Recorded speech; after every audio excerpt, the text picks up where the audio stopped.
Let's now get out to NewsNation's Tom Dempsey, who's with us at the White House. Tom, the Senate working through the night to try to avoid a government shutdown. Where do things stand at this hour?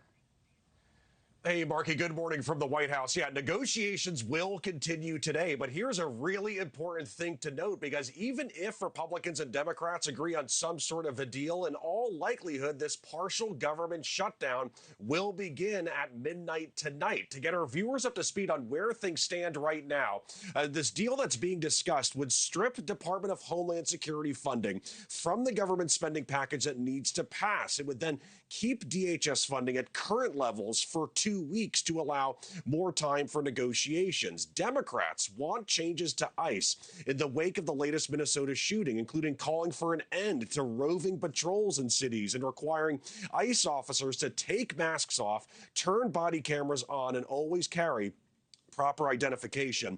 But Republican Senator Lindsey Graham, for one, has raised a lot of concerns about some of the changes, describing ICE as being treated unfairly and calling the deal a bad one. Appearing at the First Lady's documentary premiere in D.C. on Thursday night, President Trump voiced optimism that a deal could be reached. We've gotten along very well. We're working on trying to get it to stay open, and we'll see what happens. It's in the process.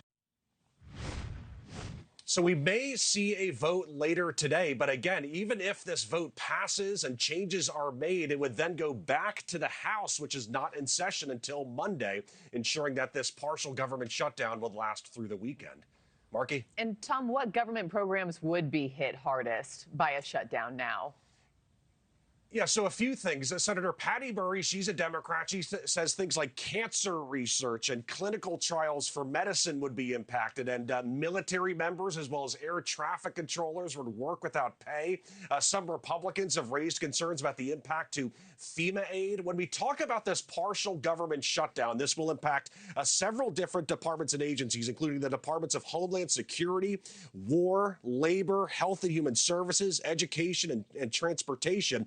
They would all be impacted during this partial government shutdown. But here's another thing. Unlike that 43-day government shutdown that we extensively reported on last year, things like SNAP, food benefits, food stamps, as well as national parks would not be impacted by this partial government shutdown because those agencies are funded and were approved by Congress. Markie? Thank you for watching. Subscribe below and download our NewsNation app right now on your phone, and you will get fact-based, unbiased news for all Americans.